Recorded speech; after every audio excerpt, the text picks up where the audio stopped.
Bismillah, Assalamualaikum warahmatullahi wabarakatuh. Kami dari kelompok 7 AS 2018A yang beranggotakan Nisa Nakia, Tiara Katresna Putri, dan Rizky Fadila yang insya Allah akan memaparkan tugas auditing syariah tentang paper kelompok ini. Audit internal syariah dan praktiknya di lembaga keuangan Islam. Audit syariah yaitu proses pengumpulan dan evaluasi bukti untuk menentukan dan melaporkan tingkat kesesuaian antara informasi dan kriteria yang ditetapkan untuk tujuan kepatuhan syariah. Untuk melakukan audit syariah juga harus dilakukan oleh orang yang kompeten dan independen. Itu menurut Tugiman pada tahun 1996 dan harus ada informasi dalam bentuk yang sudah valid. Audit internal syariah dibentuk di lembaga keuangan Islam karena perbedaan antara tata kelola syariah dan tata kelola perusahaan. Nah, dari perbedaan kedua tata kelola tersebut, itu pasti menyebabkan perbedaan dalam fitur audit internal yang diperlukan, seperti orientasi, tujuan, ruang lingkup, pengungkapan dan pelaporan, keterampilan dan kualifikasi auditor yang diperlukan. Dalam penelitian yang dilakukan oleh Latifah Al-Gabri dan Syed Musa Al-Habsyi, Yones Sawalhi dan Anwar Hasan Abdullah Othman pada tahun 2019 mengenai menilai efektivitas struktur audit internal syariah dan praktiknya di lembaga keuangan Islam. Studi kasusnya Bank Syariah di Yaman. Penelitian tersebut bertujuan untuk mengeksplorasi dan menilai faktor kunci tata kelola syariah yang mungkin berpengaruh pada struktur audit internal syariah dan praktiknya di lembaga keuangan Islam di Yaman, khususnya di sektor perbankan Islam. Dan efektivitas internal di perusahaan ini juga dapat diketahui dengan cara mencari tahu hubungan timbal balik antara audit internal dan elemen kunci tata perusahaan.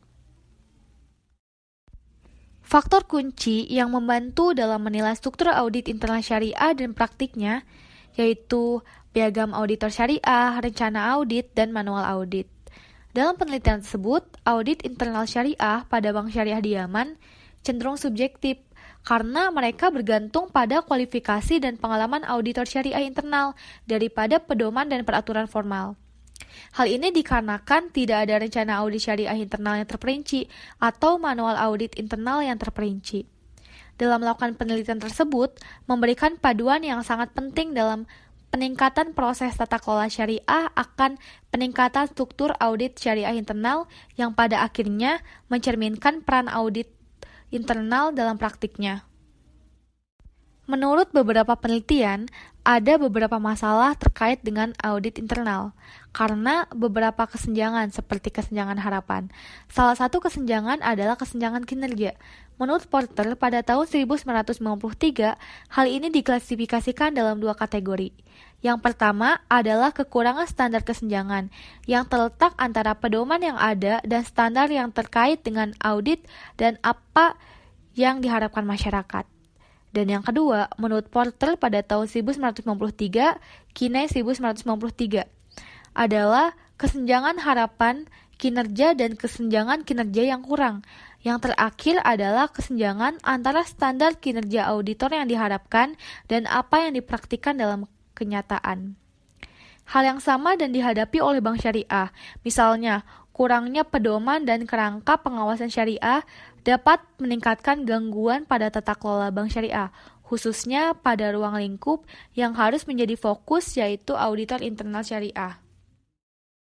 Dalam penelitian tersebut, mencoba untuk menilai faktor-faktor umum yang berkontribusi terhadap efektivitas audit syariah internal bank syariah, khususnya di Yaman, dengan berfokus pada peraturan yang ada dan tata kelola yang mencakup praktik dan atributnya juga. Menilai efektivitas audit syariah internal di bank syariah menjadi penting karena fungsi ini membantu memenuhi tujuan maqasid syariah. Bank Syariah di Yaman mematuhi Undang-Undang Perbankan Islam Nomor 21 Tahun 1996 yang mengatur mengenai kegiatan perbankan Islam dan memutuskan pentingnya audit syariah. Namun, karena beberapa kesenjangan yang telah dijelaskan, audit syariah internal tunduk pada peraturan dan variasi praktik yang berbeda karena tata kelola terdesentralisasi oleh bank sentral di sana atau di Yaman. Maka dari itu, Penelitian tersebut juga bertujuan untuk menilai efektivitas audit syariah internal dan bagaimana hal itu terjadi di bank syariah. Dengan kata lain, penelitian ini bertujuan untuk menentukan faktor tata kelola syariah yang signifikan yang memengaruhi kebijakan dan praktik audit syariah internal, serta memeriksa pekerjaan mereka sesuai dengan peraturan praktik terbaik yang diperlukan. Selanjutnya ada studi atau penelitian yang dilakukan sebelumnya yang berfokus pada efektivitas audit internal. Nah, efektivitas audit internal terbagi menjadi dua. Yang pertama, efektivitas audit internal dalam perspektif barat, dan yang kedua, efektivitas audit internal menurut perspektif Islam. Yang pertama, efektivitas audit internal dari perspektif barat. Efektivitas yaitu sejauh mana tujuan yang ditetapkan terpenuhi dan tercapai. Menurut Van Gensberg, faktor yang dapat dipertimbangkan untuk mengukur efektivitas audit internal adalah firma dan kerangka tata kelola, kompetensi tinggi, undang-undang, sumber daya audit internal, dan kerangka konseptual. Pada bulan Desember tahun 2010, International Professional Practice Framework atau biasa disingkat IPPF dari Institute of Internal Auditor Research Foundation diperluas di mana efektivitas audit internal dapat diukur, termasuk kinerja auditor, peningkatan proses audit, efektivitas memenuhi pemangku kepentingan, efektivitas tujuan pertemuan, peningkatan manajemen risiko, serta proses pengendalian dan tata kelola. Dan selanjutnya, efektivitas audit syariah internal dari perspektif Islam. Tujuan audit syariah internal sebenarnya sama dengan tujuan audit keuangan konvensional. Namun, perbedaannya muncul berdasarkan standar auditing untuk lembaga keuangan syariah yang menyebutkan bahwa audit syariah memberikan jaminan bahwa transaksi syariah sesuai dengan prinsip dan aturan syariah yang ditentukan oleh standar AOIV dan standar akuntansi lokal serta nasional. Efektivitas audit syariah internal dapat dicapai dengan menyusun rencana yang komprehensif dan mengerjakannya secara akurat.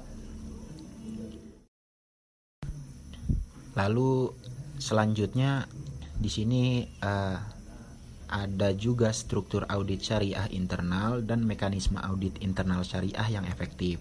Yang pertama, kita akan menjelaskan profil referensi audit syariah. Lalu yang kedua, piagam auditor syariah. Yang ketiga, rencana auditor syariah. Dan yang keempat, manual audit.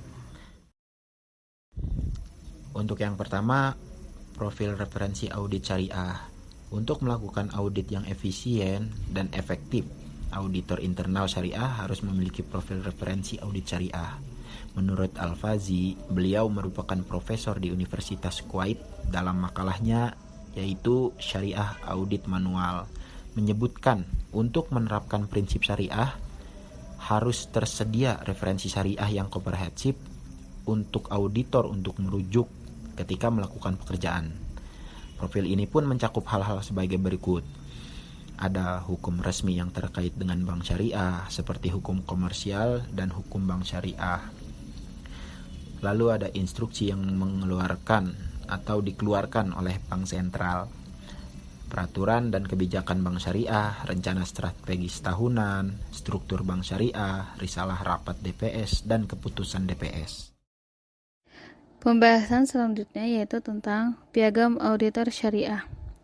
Berdasarkan pedoman Bank Negara Malaysia atau bisa disebut dengan BNM, auditor syariah penting karena auditor syariah menentukan tugas dan tanggung jawab. Piagam auditor syariah ini harus disahkan oleh Dewan Direksi atau BOD sehingga semua tingkat manajemen bank mengetahui peran internal auditor syariah. Audit syariah internal ini harus memiliki piagam auditor syariah yang menggambarkan tujuan, wewenang, dan tanggung jawab. Selanjutnya yaitu tentang rencana auditor syariah. Berdasarkan Fahd bin Sulaiman Al-Attawi tahun 2015, rencana audit harus mencakup hal-hal berikut. Yang pertama, pengenalan umum yang menunjukkan tujuan. Yang kedua, ruang lingkup audit. Dan yang ketiga, tujuan audit yang dapat diringkas sebagai semua kontrak, transaksi, produk, perjanjian layanan yang semuanya syariah sesuai dan didukung oleh SSB. Nah, adapun juga rencana audit syariah tahunan juga mencakup ruang lingkup yang harus diaudit dan dijadwal setiap pekerjaan audit dan persentase pengambilan sampel menurut Al-Jasar 2009. Menurut Al-Fadzi 2009, rencana audit syariah dapat dibagi menjadi: pertama, rencana audit syariah strategis. Biasanya mencakup jangka waktu 2 hingga 5 tahun dan mengutamakan resiko utama yang tinggi. Kedua, rencana tahunan. Rencana ini terkait dengan audit internal syariah hanya untuk 1 tahun. Yang ketiga, rencana taktis. Menjelaskan prosedur kunjungan yang diajukan untuk auditor internal syariah terdiri dari 3 langkah. Yang pertama, persiapan audit internal syariah. Yang kedua, pelaksanaan audit internal syariah. Dan yang terakhir yaitu pasca pelaksanaan audit syariah internal. Selanjutnya yaitu tentang manual audit. Salah satu faktor penting dari sistem pengendalian internal pada bank syariah yaitu manual audit. Menurut ISA tahun 2002, manual audit menunjukkan prosedur kerja untuk mengaudit produk atau transaksi yang disahkan oleh DPS. Manual audit juga didefinisikan sebagai seperangkat metode yang mengacu pada Departemen Audit Syariah untuk mendapatkan informasi yang valid dan mengarah pada opini pribadi dan meyakinkan tentang komitmen perusahaan terhadap prinsip-prinsip syariah.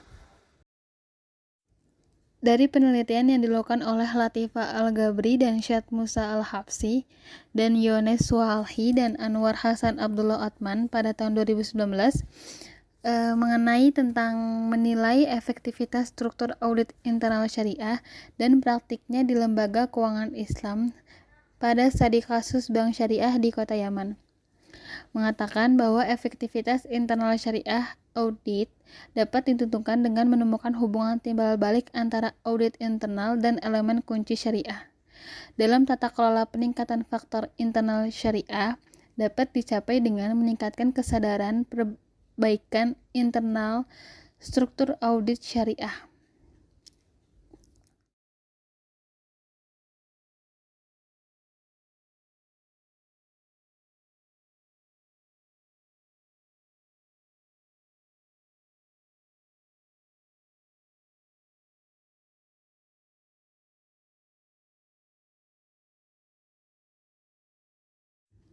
Dan dalam bagian jurnal ini, audit syariah lebih memihak kepada Bank Yaman karena dari bergantung pada kualifikasi dan pengalaman auditor yang lebih pedoman dan peraturan format. Selain itu, internal piagam audit syariah tidak komprehensif dalam menjelaskan tugas yang diperlukan internal syariah auditor dan dicampur dengan tugas DPS atau Dewan Pengawas Syariah. Karena itu, jika konsep ini tidak dapat berjalan baik, maka tidak akan berdampak juga dengan efektivitas audit internal syariah dan tidak peduli seberapa baik tekanan yang didapatkan. Dan dari pentingnya jurnal ini harus memastikan keseragaman dan standarisasi dalam keputusan oleh syariah badan penasehat dari berbagai bank Islam. Tetapi dari bagian syariah Dewan Penasehat lebih baik menyarankan bank sentral lah yang memimpin, karena bank sentral memiliki otoritas tertinggi pada sistem perbankan syariah dan pasar keuangan secara keseluruhan. Dalam hal ini, tanggung jawab sistem kelola yang bermanfaat bagi industri dalam hal efektif dan penggunaan bank syariah di Kota Yaman. Untuk memahami efektivitas struktur audit syariah internal, diantaranya yaitu auditor internal akan meningkatkan standar kerangka auditor syariah dan meningkatkan pengetahuan syariah, diantaranya yaitu auditor internal, dan memberikan pembelajaran untuk merancang program audit untuk proses audit tata pengelola syariah.